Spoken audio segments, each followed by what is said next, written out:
with the speculation, and some would say rampant speculation in the high-tech and internet arenas, could you share your views on the potential fallout from this speculation for the general economy?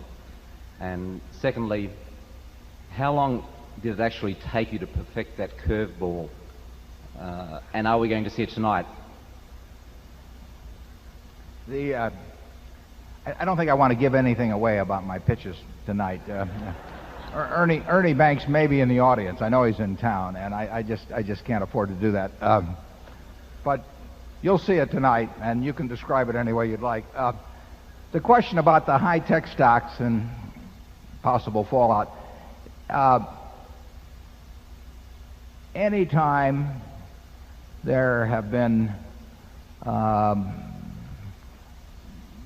real bursts of speculation in the market, that it does get corrected eventually. Ben Graham was right when he said that in the short run it's a voting machine, in the long run it's a weighing machine. Sooner or later, the amount of cash that a business can disgorge in the future governs the value it has, that the stock commands in the market. But it can take a long time. And it's a very interesting proposition. For example, if you take a company that in the end never makes any money, but the trade changes hands representing a valuation of 10 or 20 billion dollars for some time, there's no wealth created. There's a tremendous amount of wealth transferred. And I think you will see, when we look back on this era, you will see this as a period of enormous amounts of wealth transfer. But in the end, the only wealth creation comes about through what the business creates. There's no magic to it. If a company that's not worth anything sells for 20 billion, and 5% of it changes hands, somebody takes $1 billion from somebody else. But investors as a whole gain nothing. They all feel richer. It's a very interesting phenomenon, but they can't be richer except as a group unless the company makes them richer. And it's the same principle as a chain letter.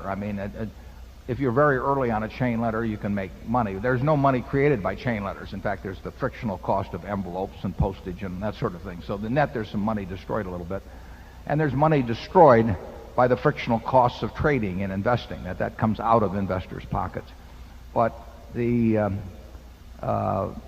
manias that periodically take place, and not just in stocks.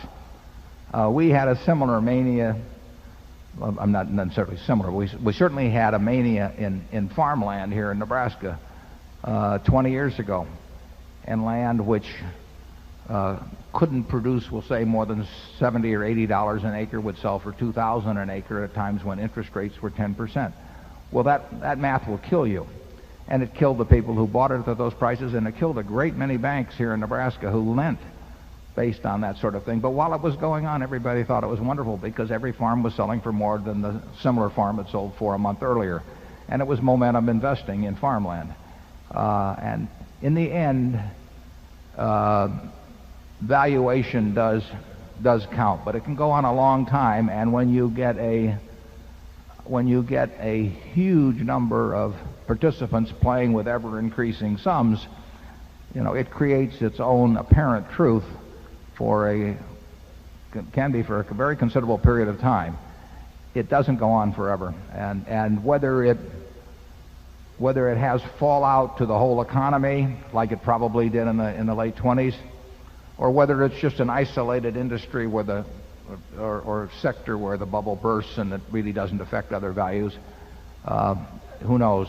But 5 or 10 years from now, you will know. Charlie? Well, I think the reason we use the phrase wretched excess is that there are wretched consequences. If you mix the mathematics of the chain letter or the Ponzi scheme with some legitimate development like the development of the internet, you are mixing something which is wretched and irrational and has bad consequences with something that has very good consequences. But if you mix raisins with turds, they're still turds.